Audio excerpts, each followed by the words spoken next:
And I'm also going to do closed captioning because people, there we go, to be inclusive of everyone. So good morning. Thank you for coming. My name is Aisha Dixon. I'm the director of the UCLA Emeriti Retirees Relations Program Center. And today we have a great program for you. I was just saying before we started the Zoom, I was trying to declutter and organize my own space because I felt pressure to at least get something done this morning. We have a wonderful speaker, and if you've been a part of the Emeriti Center, you've seen our speaker before. We actually ran into each other a couple of weeks ago because we are both alumna from USC, and I saw her across the women's conference, and I said, "How do I know this space?" So I said, "Wait, Regina, right?" So it's so good to have Regina here. What I'm going to do is mute everyone. So if you have a landscaper or dog or cat or bird, they don't interrupt our speaker today. So if you are unmuted, please mute yourself. I will put our information in the chat, or Lam will put our information in the chat. So we have our colleagues today as well. Lam Liu, who joined us about a year ago, and Maria Lubrano. And thank you for coming this morning. Regina, I will turn it over to you and make you the co-host. Feel free to type any questions you have in the chat. We'll make sure we answer those throughout the Zoom. Regina comes to us from A Clear Path. I'll put her website in the chat, and it's about organizing and decluttering your life and how to have a clear path for your life moving forward. So Regina, I don't know if you want to screen share, but you are all set to go. Thank you. So nice to be here with everybody again. I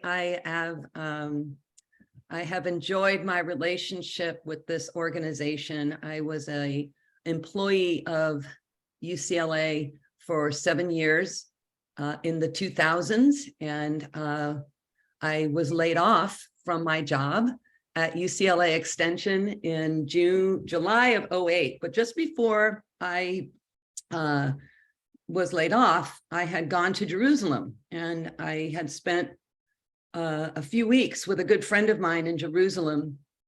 And while I was there, I said, "Nadra, I don't want to be a tourist today. How about if I do your kitchen?" And Nadra had this inhale of breath, and she's like, "Habibti, what does that mean?" And I said, "Nadra, your girls are in their 30s. You got sippy cups in the cupboard. Just let me do what I do." So she let me do what I do. And I decluttered and organized her kitchen. It was a good result. I get back to my desk at UCLA, and 1 week later, I learned that my entire unit was being dismantled. My position was being eliminated. It was the beginning of the recession. There were budget cuts. And so for really the first time that in my memory, because I had been working, I've always had a job since I was like 13. And I was about to turn 50 and I didn't have a job. It's like, what the heck? And I thought, I have the highest degree in the land. One of the reasons why I was at the USC Women's Conference is I finished my PhD at USC. So I figured I had the highest degree in the land. I'm in the land of opportunity, Los Angeles. What am I going to do? Where can I put myself? And 2 months into my layoff, I told my roommate, Ronnie, that I'm just going to organize until something better comes along. And that was almost 15 years ago. Nothing better has come along. I've grown a virtual queendom. I've got a really great business here in LA and Orange County.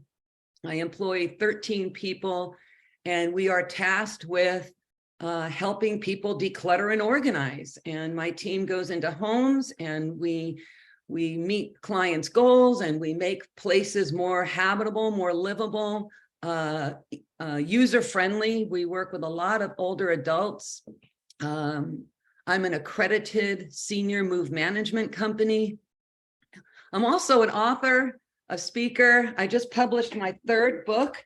It's called Emotional Labor: Why a Woman's Work is Never Done and What to Do About It. And life is good sitting in this chair. And it's really nice to be with you today. So I am going to encourage you to ask me any question, really. put it in the chat, raise your hand. This is informal, this is interactive, this is meant to be fun. And it would just be great for you to participate with me with anything that you have to say. And I would love to have conversations about it. I'm going to start with giving you some of my observations, being in the field these many years and working with a variety of people. I'm going to back up a little bit. When I started my organizing business, I joined the National Association of Organizing and Productivity Professionals. And in my first few months working with my new clients, I was noticing some really interesting conversations. And one of them, I walked into a woman's house, and honestly, I'd only been there 15, 20 minutes. And she had already told me the story about when her mom had passed, and she just brought all of her mom's stuff to her place. And now I was being hired to declutter and make sense and help her move through the mess in her house. And I was there about 15 or 20 minutes, and she held up a very benign item. I think it was like an embroidered eyeglass case that had belonged to her mom. And she said, she held it up and she showed me, she says, "Is it okay if I get rid of this?" And I thought, wow, you just met me and here you are asking me permission. I felt like she was asking me permission to let it go. And I was very curious about that, because I would, if I wasn't using it, I would have let it go. And this is when I'm starting to learn that not everybody thinks the way I do. Not too long after, I am working with another client, and I was hired to help her deal with all the massive amount of paper in her place. Lots of paper, unfiled. So we started working on a pile of paper, and we got to a pile of mail, and our session was over. We booked another session, and I suggested to her, before I come back next week, why don't you go through this pile that we sorted and put it away? She says, great, I'm on it, I'll do it, can't wait. When I returned to her house a week or two later, I noticed that not only was that pile not worked on, but there were more piles. And again, no labeling, judging, or anything like that. I was so curious because, again, I would have filed the paper. I would have done my homework. So around that time, I was introduced to another organization called the Institute for Challenging Disorganization. And ICD, the Institute for Challenging Disorganization, I describe it as education and learning where mental health professionals meet professional organizers. And I learned all kinds of information about brain-based conditions that could contribute to one having clutter. Clutter is actually not a moral issue. It really has a lot to do with how your brain is wired. And what I've learned is that the executive function part of our brain, and I am very aware that we could have a lot of retired high-level professional physicians and people from the mental health industry. I know that I'm speaking to a very, very intelligent group of people. And I have a very layperson's knowledge of what I'm describing. But what I understand about the prefrontal cortex of our brains is this component called the executive functions. And our executive functions are actually what got us here on time today. We had a 10:30 meeting. Our executive functions allow us to plan, process, prioritize. If your executive functions are operating on all systems, you have a to-do list and you check it off every day. And often that to-do list is completed at the end of the day, if that's what you chose to do. Our executive functions also keep us emotionally managed. So there aren't many highs and lows, and that we can stay pretty steady. The folks that call people like me tend to be very challenged. There's executive function challenges, executive function dysfunction. We see that with people with ADHD, anxiety, depression, people who are in major life transitions, marriage, death, birth, divorce, cancer, COVID. All of these can impact our executive functions. And for those whose executive functions are usually firing on all systems, that kind of transition, a cancer diagnosis, maybe chemotherapy, can take our executive function offline for a little bit, but often we can regroup from that fairly quickly. And again, I'm speaking in very, very general terms to kind of give us an overview and an ethos of what I'm observing. So when we are in client spaces with a lot of clutter, I'm recognizing that they have a lousy relationship with time.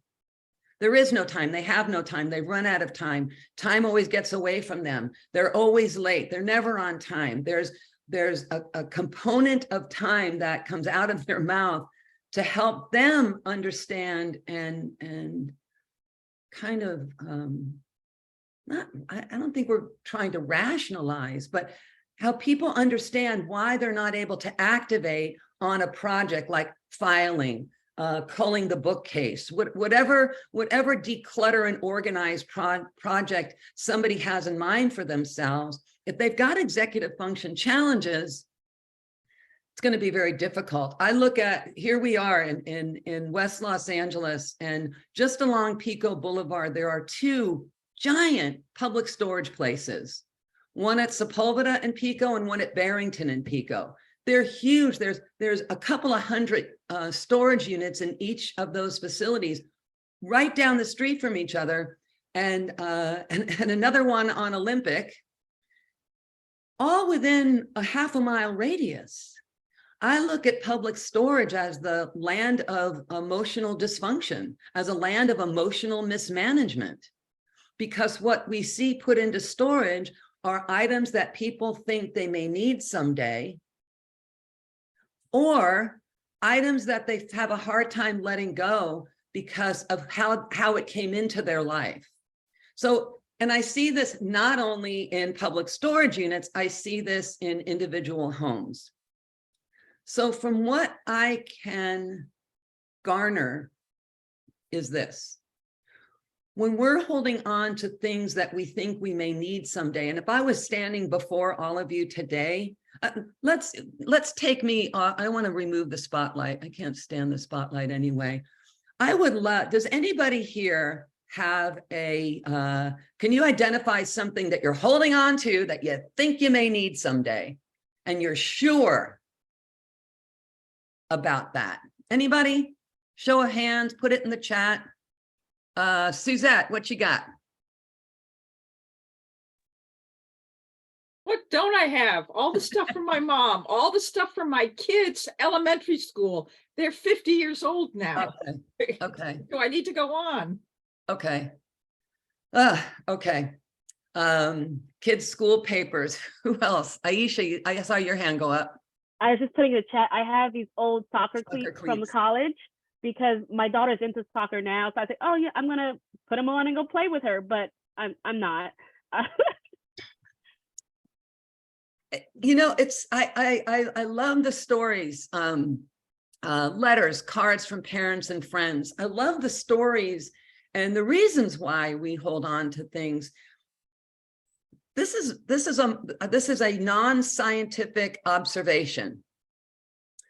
We hold on to that which we think we may need someday, but more often than not, we're not able to really articulate what does someday have to look like in order for this to be used. So that's part A. Part B is, if I let this go and someday arrives, now what? We will catastrophize the outcome of someday if we don't have it. So this is the rice cooker that we don't use. This is books that came into our life that we're going to read someday. We will catastrophize. Everybody need a stand-up piano. Andy, unfortunately, not many people want pianos anymore. We will catastrophize the outcome that if we let it go and someday arrives, now what? We did something terrible. See, I told you. I hear this a lot. I let it go and then it turned out I need it. So now I'm not going to let anything go again because we've proved ourselves right. That's something, look at that. Look what happened. I let it go and now I need it. Ugh. So there's that part. There's the letting go of the future. The future is someday, and the future is someday I may need this. Not sure when, not sure why, and not sure what's going to happen if I don't have it. There's a lot of fear there. There's fear of letting go because of the what if. There's fear that we will let something go that can have meaning and value down the road. On the opposite side of that spectrum, I see us holding on to things that came into our past from a long time ago. Oh, here we go. Fear of letting go of the past. So here, let me see what I'm boxes of stuff moving from California to Colorado, the past, clothing from larger self, the past, old soccer cleats, the past, letters, cards from parents and friends, the past, a relic received from a supervisor, the past, fabric, blazers, I'm retired. They probably have shoulder pads. Don't let anybody convince you shoulder pads are coming back. Who cares? Especially if you're not wearing it anymore. Ice skates, notebooks from colleges, ceramic projects from my 53-year-old daughter from grade school. Okay, so when I think about these things that we're talking about removing from our past, more fear, folks. Who am I without this? I look so hot in this blazer. Does that mean I'm not going to look hot anymore? 4-inch heels we'll never wear because you're afraid of breaking your ankle. We have created really wonderful, magical, and creative stories about this stuff from the past. My stuff from the past story. So I finished a PhD in history, and in the pursuit of that, I was also an adjunct faculty teaching classes at many colleges in Southern California. I was what was called a Rhodes, R-O-A-D-S scholar, or a freeway flyer.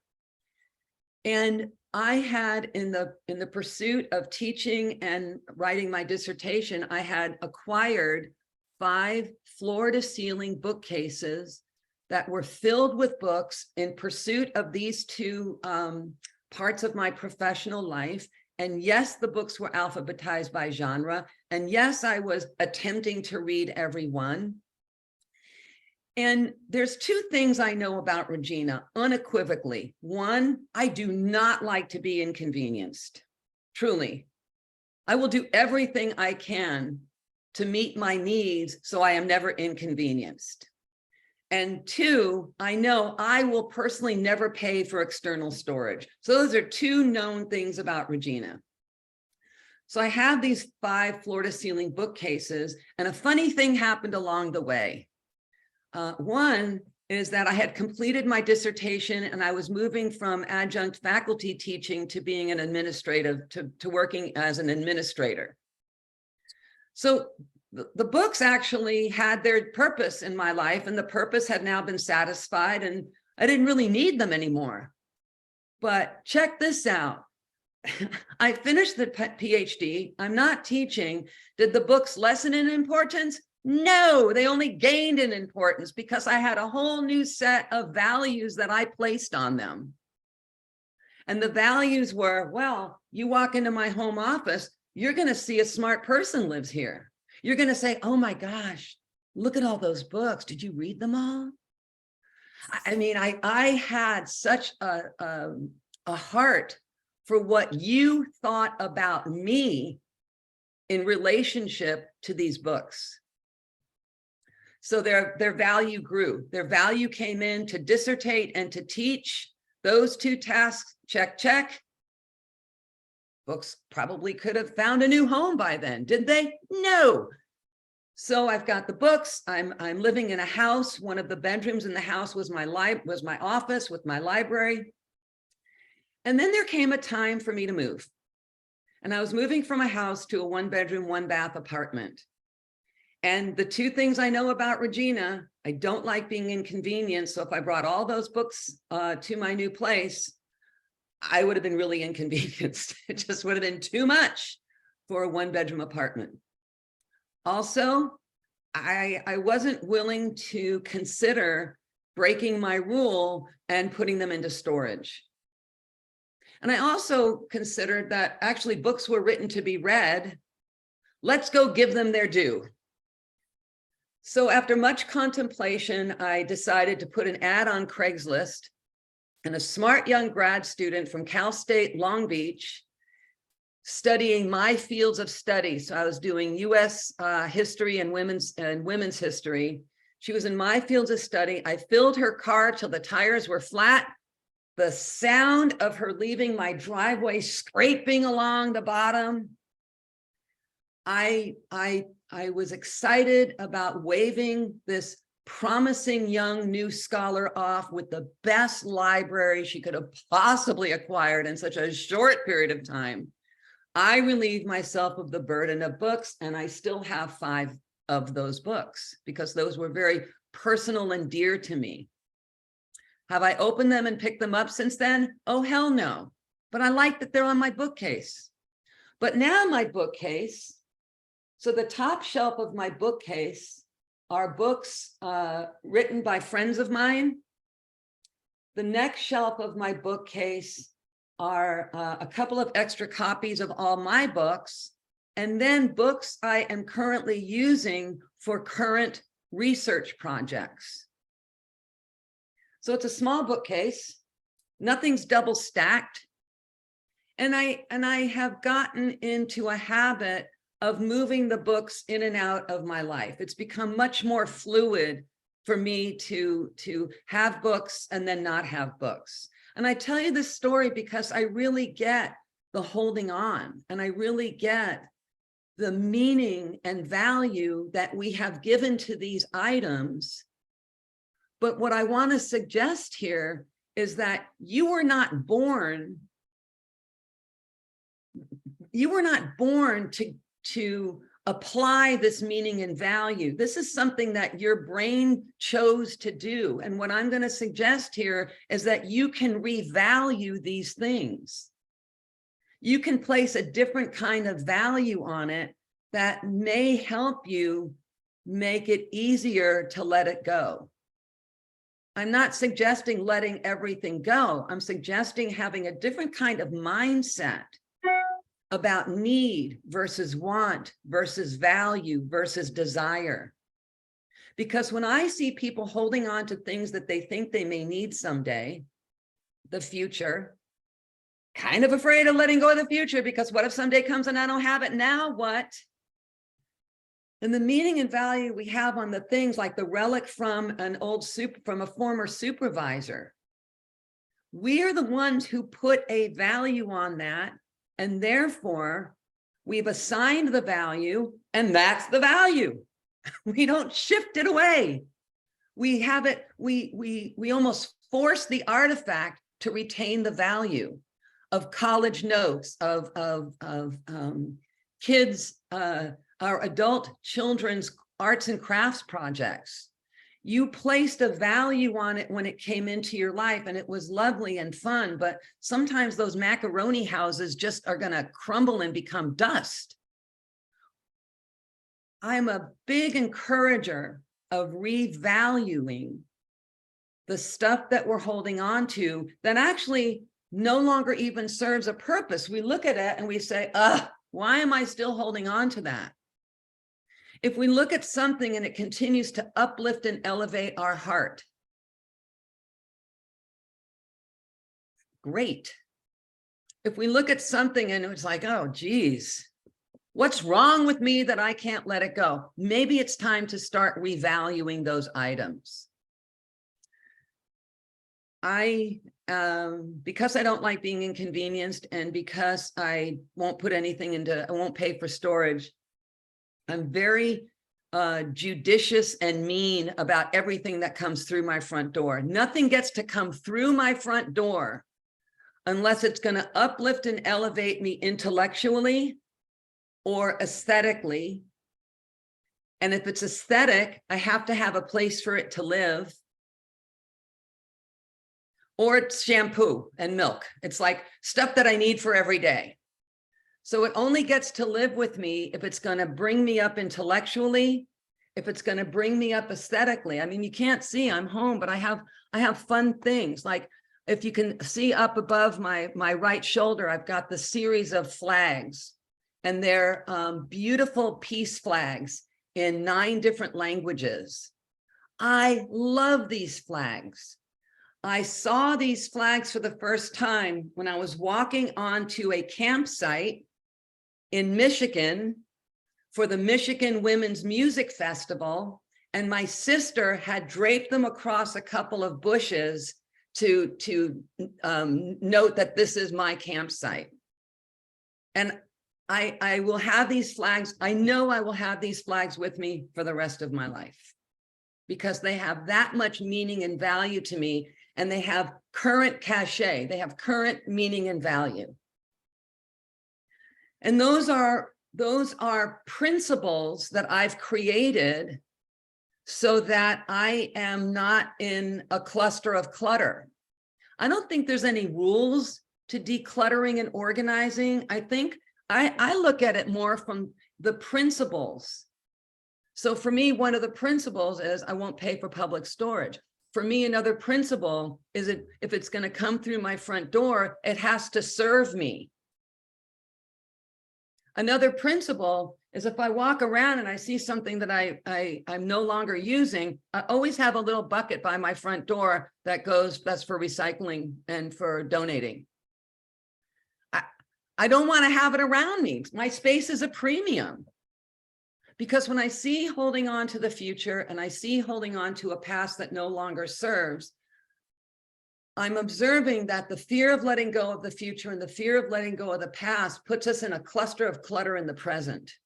And I want you to value your present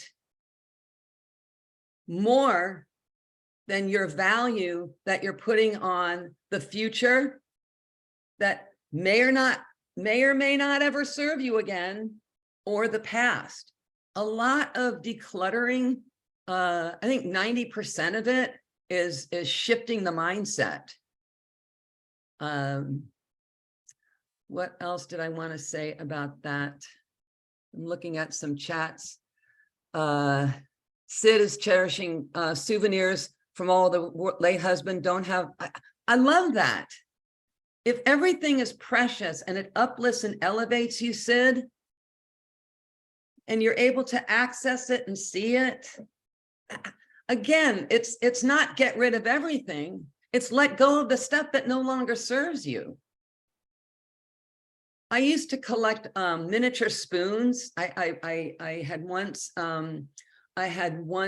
there was a printer of thimbles, and I took a printer's rack and I made it beautiful, and I cleaned it all up, and I put the thimbles in there. And then one day I was just tired of collecting thimbles, and so I donated the whole thing to Goodwill. I didn't see it as a reflection on myself. Oh, what happened? You used to be a collector and now you're not a collector. I just put more value on myself and my needs. Another thing along those lines, I see folks, they're holding on to stuff that they want to donate, but they want to donate to someone who will really cherish it and use it like you had. A, probably no one's going to. You may find someone that will. B, stay out of the end user. Who cares what people think about it? Pay more attention to your level of comfort and safety and need and desire and value. Stay out of the end result. Care less about the end user. You're holding on to this because you want someone to value and cherish it. but you've identified it as something that you no longer need. Let it go. I will teach you the Let It Go song. Oh, the clutter inside is frightful, and my dear, it's not delightful. So let's give it the old heave-ho. Everybody, let it go, let it go, let it go. I mean, it's really about you. It's really about your space.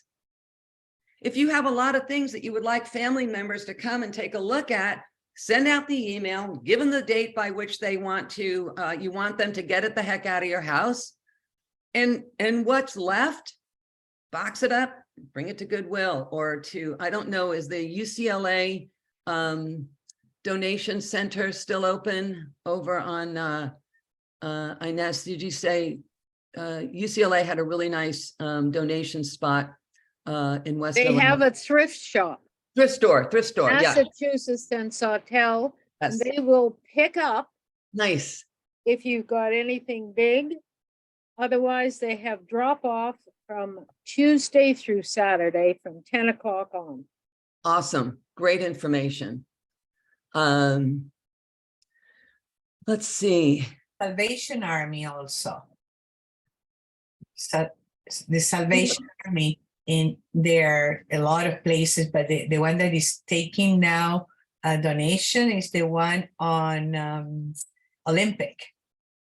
On Olympic in Santa Monica there. Yeah. There's Yeah, also, so I always struggle with giving away things just for another company to sell it. So I've joined my local Buy Nothing group because at least I know someone that wants it. Have you all heard of Buy Nothing? No. So the thrift shop money and all the profits go to direct patient care in the Yeah. medical center. Mhm. So it's very worthwhile. Sorry, excuse me. That's all right. Yeah. You know, there are a variety of ways to let go of stuff. If you call a company to come pick it up, a lot of these organizations, Helping Hands for the Blind, the veterans, The VA. Mhm. yeah, they've gotten pickier. They're not going to take your piano. No. Schools don't want your piano. But again, Buy Nothing. There's Facebook Marketplace. You could put it on there for $1. I mean, there's a variety of ways to let go of stuff. I met this woman. She's so my second book is called Psychic Debris, Crowded Closets. Where'd it go? There it is. It's called Psychic Debris, Crowded Closets, the relationship between the stuff in your head and what's under your bed. I interviewed a woman for that book, and she taught me the clear just 10, then do it again. Mhm. And clear just 10, then do it again is take 10 things, and she would put them, she lives in Highland Park, and there was this crumbly rock wall in the neighborhood. And one day she put those 10 things that she was letting go of on the wall, and they were gone the next day. and you know, so whatever it takes, you know, to get it the hell out, that's my big recommendation. Staying out of the end user, be mindful of landfills. You know, you don't want to just throw it away, but give yourself more value, give your space more value than the end user. Truly, I am an advocate of just get it the hell out now, and then as there are more things that you're going to decide later on, maybe create a different mindfulness about it. Like, I'm going to call somebody up now to see if they want this blouse that I was complimented, whatever it is. But I want to encourage you to just start revaluing these things. Suzette is asking, what do we do about the folks that are really messy that we live with? I recommend a really good mental health professional. I really do. If we're of a certain age and we're living with somebody who's really messy, chances are really good. We've talked about this to death. And if nothing budges, you've got to get some professional help in there. My book, Emotional Labor, Why a Woman's Work is Never Done, really speaks to the burden of the mental load and the emotional labor and the physical work that usually lands on the shoulders of women. And no matter what they say to their loving counterpart, it's as if they're not talking at all. I don't understand that. I really don't understand that. I've had a female, a wife tell me, this makes me so depressed seeing this mess. And the husband will say, it doesn't bother me. If it bothers her, let her clean it up. And I'm like, but you're a family, you know, you share the space. Where's the love? Where's the support?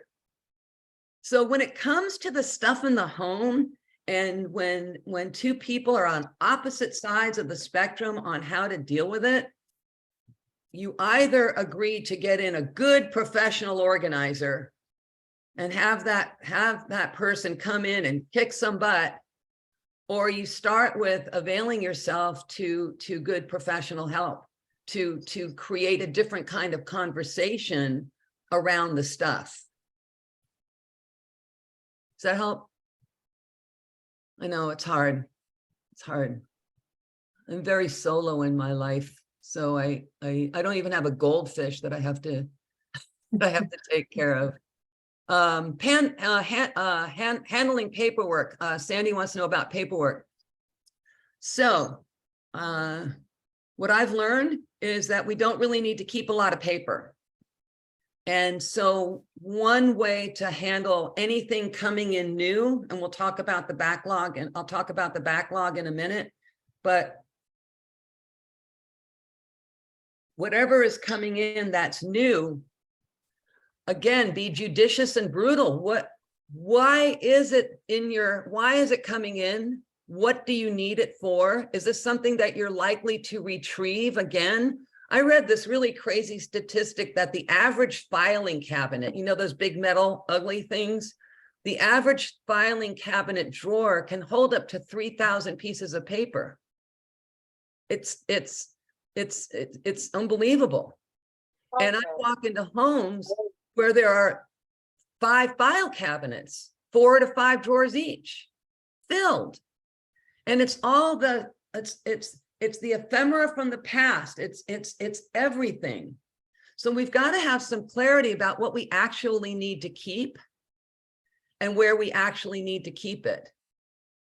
If you're not someone who can scan, if scanning something, back up. I know that paper is a big challenge for a lot of people.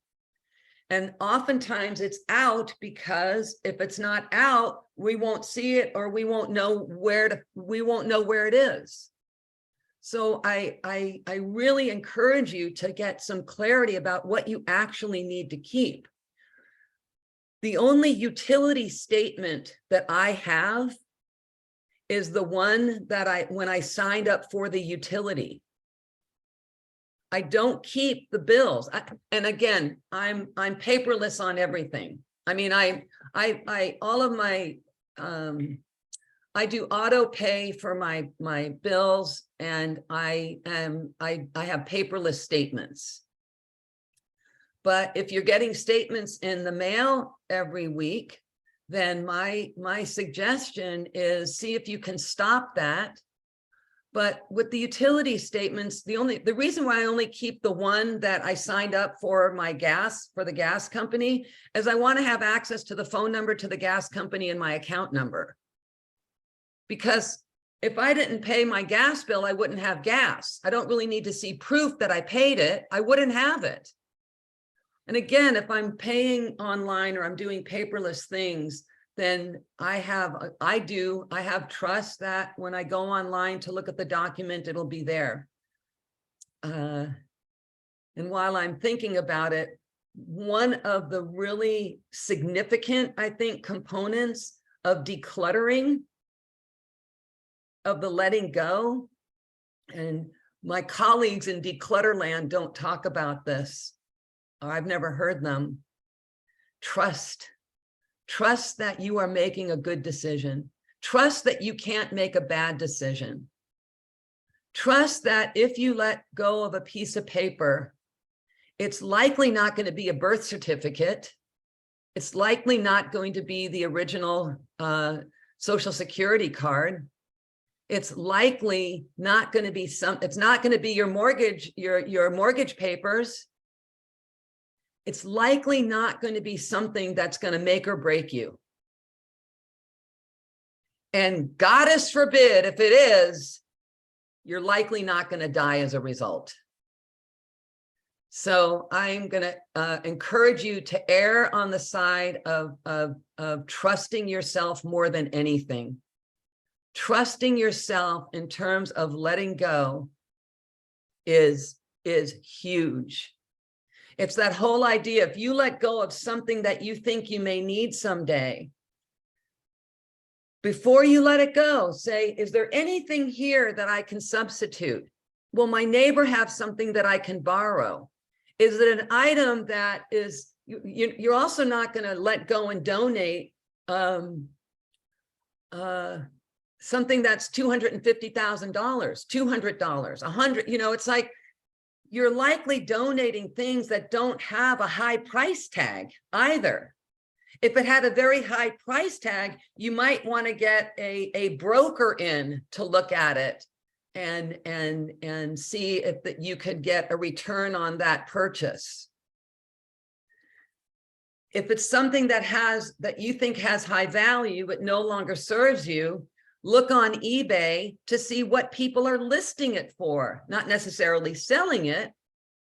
Do a little bit of homework to see if you can get close to understanding if you're going to shift its value away from you. Okay, I don't need this anymore.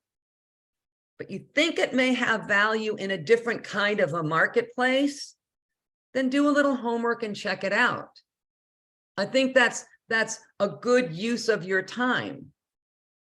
But if it's items that you're seeing at Macy's regularly, at the 99-cent store, or at wherever you shop, chances are you will be able to you can trust yourself that if you absolutely need it, you can find a way to get it back into your life. We're all smart people. At this point, do you have any questions?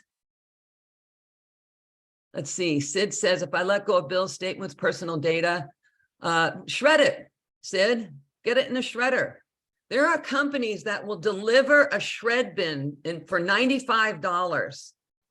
It's called Shred Time. We use them all the time. If you've got a lot of paper that's got bank statements, financial papers, you know, the chances are pretty slight that someone's going to go into your trash and pull out your old gas bill and turn on the gas in their name. I know that stuff can happen. So do yourself a favor, invest in a $95 company that will bring a shred bin. You can fill it. They'll remove it. They'll send you a certificate of shred so you know that it happened. Look up shred events in your community. The city of Santa Monica, Culver City, they have shred events. A lot of realtors will have shred events in their communities so that they can meet the people in the community. So type shred events. I guarantee you're going to see shred events this summer. It's going to happen in a parking lot. They bring a truck and yeah, so there's all kinds of ways to let go of the paper clutter and trust in making the right decisions. There are a couple questions about how do you put declutter as a top priority? So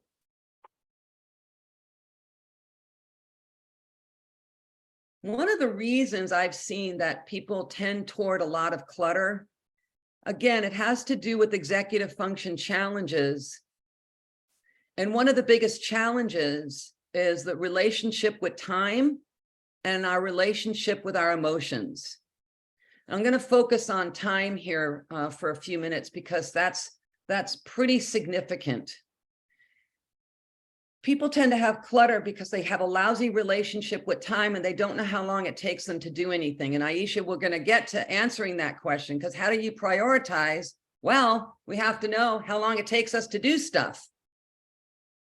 So here's a strategy to start decluttering and prioritizing.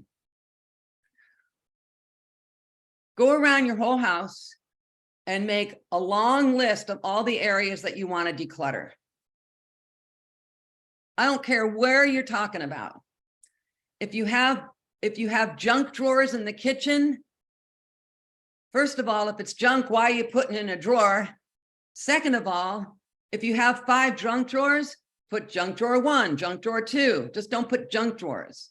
Junk drawers, linen closets, whatever you got, make a long list of all your declutter projects. In the next column, write down how long you think it'll take you to do it. Like, how hard can a junk drawer be? I could declutter my junk drawer in 20 minutes, you tell yourself. Put 20 down. So write down how much time you think it's going to, so write down what needs to happen, write down how much time you think you're going to need to do that, and then pick one thing and test it out. I'm going to back up for a moment because most of us don't really know how long it takes us to get ready in the morning. We have an idea.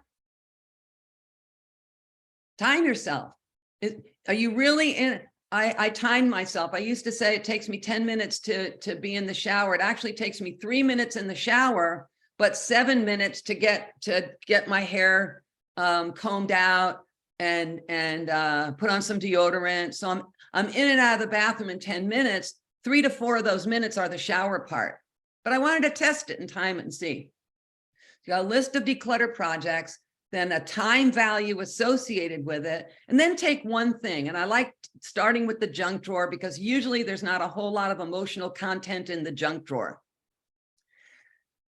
Pick the junk drawer and put it on the calendar, the day you're going to do your junk drawer.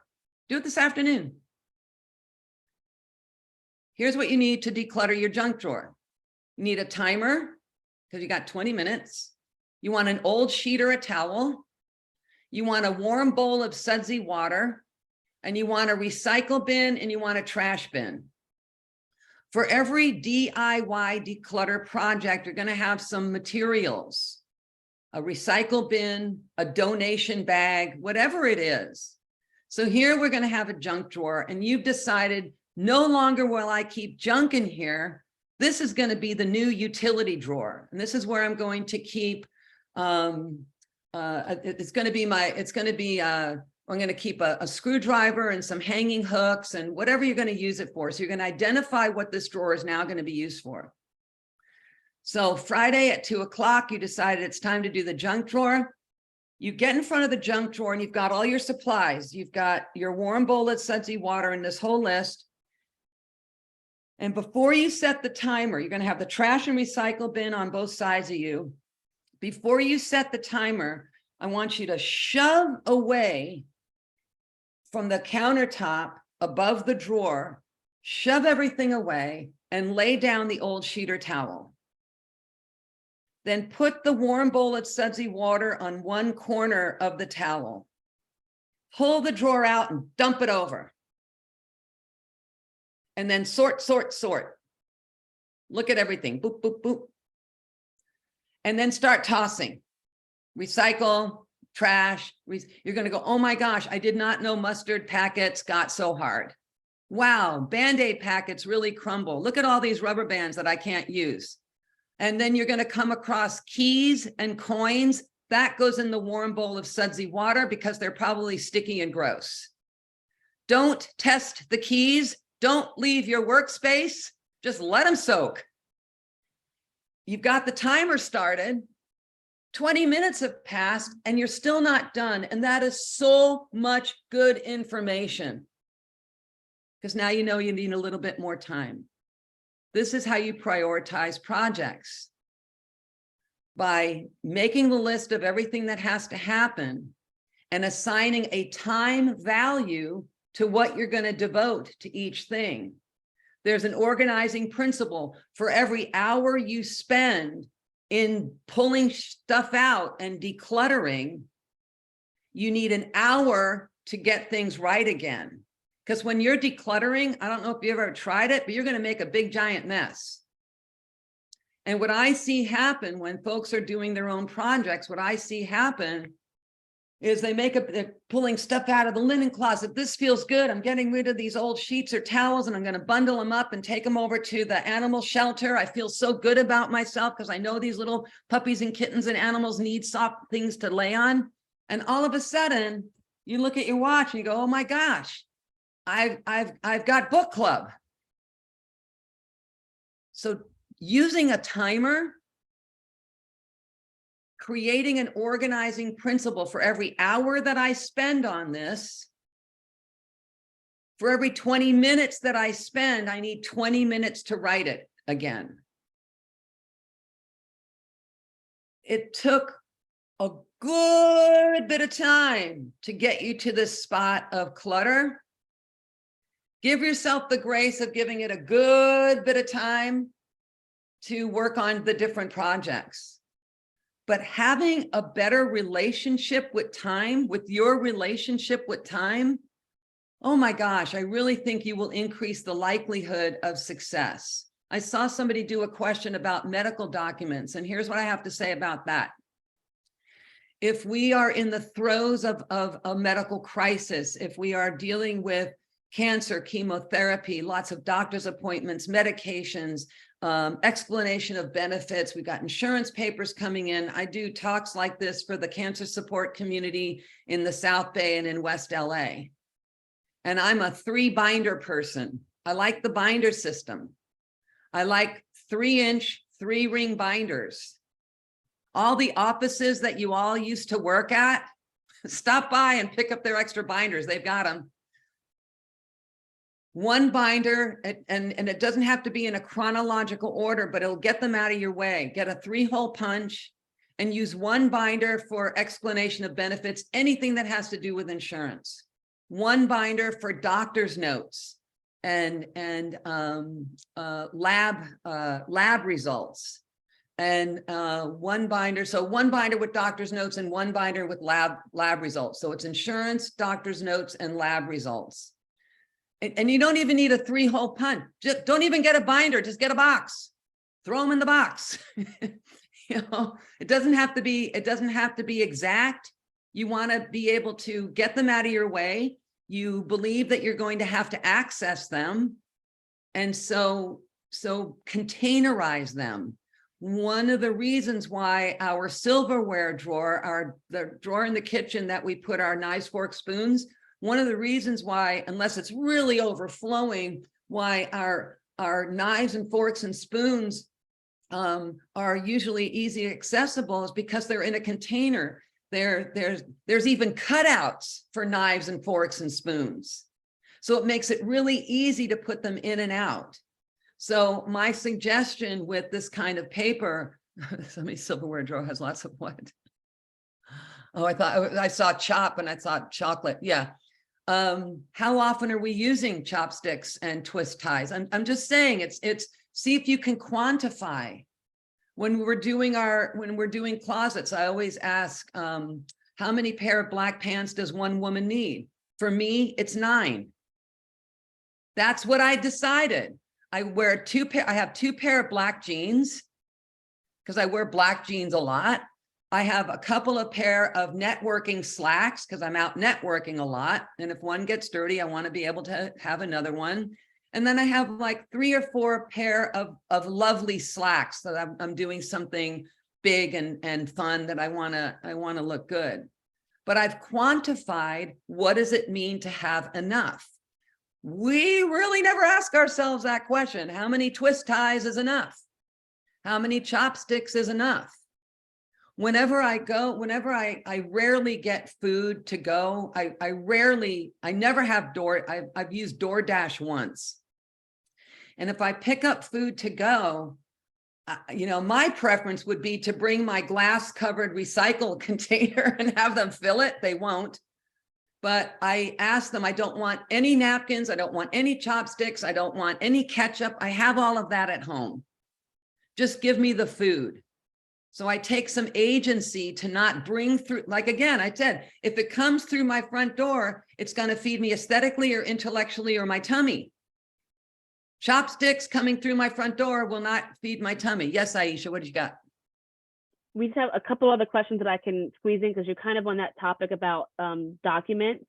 Yeah. So someone asked, how long should they keep medical documents and tax documents? The prevailing wisdom for medical and tax is 7 years. I keep them 10. Again, it's my preference, but I also am always culling, you know, I'm not keeping massive amounts of this stuff. My tax folder every year includes the receipts I used for deductions and the printout of the actual tax document that was filed. I'm not saving anything else. So again, having the knowledge of paper that you need to keep, and this stuff is very Googleable. You can look up, how long do I need to keep these things? I'm still seeing that the prevailing wisdom is 7 years. I like to err on the side of caution, and I do it for 10. But again, I've got 10 years worth of tax documents that fit into, they don't even fill up an entire banker's box because they're usually pretty small folders. But I've got 10 years worth of them in there. Other questions? I think I did see lots of people talking about the binders. Anyone else have a question that they want to unmute themselves and raise their hand? I did see something about Earth Day. So about shredding events always being around Earth Day. So that's a good idea there too. Anyone have a question they want to unmute and ask?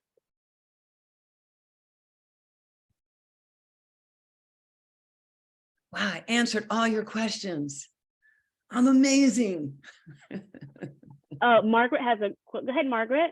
Hi, I wonder the agency that you mentioned early on, Aisha, as where to take things or they need used clothing or furniture. You mentioned an agency and I didn't get it down. Is that Buy Nothing? But yeah, that's Yeah. it. So I put it in the chat, and I will send out an email after today's session of all the resources people have putting in the chat. But it's an app you can download. It's a hyper local gifting community. Just the other day, I bought these a big box of those ramen things from Costco. I tried a couple, didn't love them, so I had 6 more. So I put it on the Buy Nothing, saying who wants this 6 box of ramen, and someone came and picked it up. So Nice. you ask for what you want. My daughter's interested in trying the violin. I said, you know, does anyone have an old violin they're not playing before I go out and invest in this?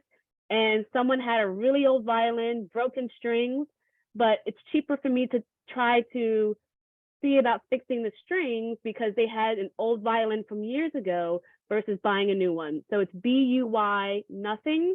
You can just literally post what you want, what you need. When Regina was talking about the ketchup packets, I keep lots of ketchup and mustard and soy sauce, and my drawer in my fridge was full. So I put in the Buy Nothing group, who wants ketchup and soy sauce? And someone came and picked up the whole bag. Now it's their problem. That's the thing. I want to get to a couple of these questions.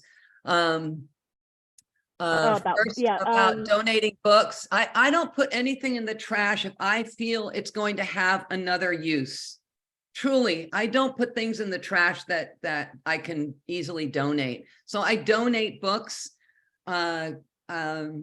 Don't let anybody tell you, yeah, so donate books. And somebody was asking about fees for services. This is what it looks like in organizer land for how we charge. Good professional organizers who are certified and they are business owners. They have a business license. They have business plans. They have employees, or they're working solo. They're charging between $75 and $250 an hour, depending on the level of experience that they're bringing in. The work goes as quickly or as slowly as decisions can be made. You can go to napo.net to find an organizer in your area. You can also look at taskrabbit.com. Taskrabbit.com is a gig platform, and you'll find people for a lower price point, sometimes $30 an hour. And again, you get what you pay for, because I don't know how many people on TaskRabbit have business license, liability insurance, and those types of things. But if you're looking to get a quick and dirty declutter, that might be an option for you. And then if you know people who have clutter, then hang out with them while they're doing their closets, and then reciprocate. And I can't finish this session, and I know that we're out of time, without giving a shout out to my friend Lori Lyles. Mwah! It's so good to see you. Really, really good to see you. So anything else from anything else? Anybody else? Yes, I do have another question that was sent to me about, oh, there's lots of questions.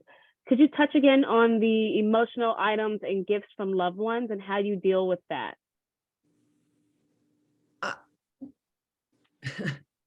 Have a conversation to not give you things anymore if you don't want them. But again,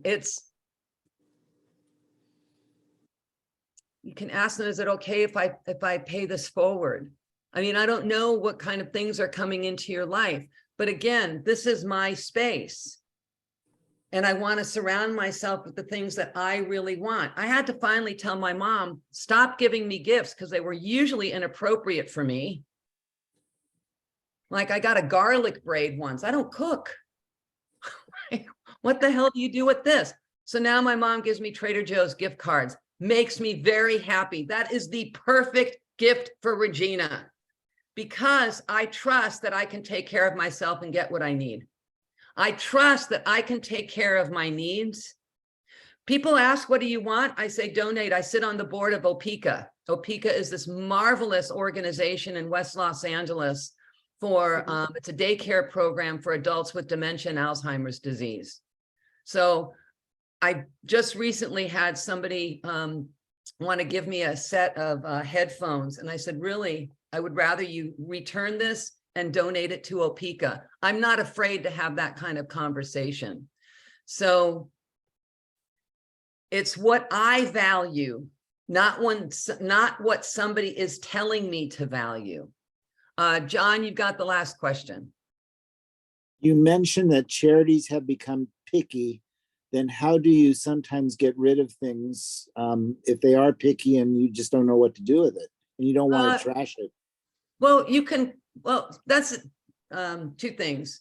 Whenever I bring anything to Goodwill, they say, what is it? And I say household goods, and they just take it away. I just say household goods. They don't say anything. When we're calling centers to come pick it up, they usually want you to say, what exactly are you getting rid of? And they may take 3 or 4 of those items. Otherwise, I mean, there are a lot of nonprofit donation centers that will take anything. It's really kind of a hit and miss. Okay, thank you. Yeah.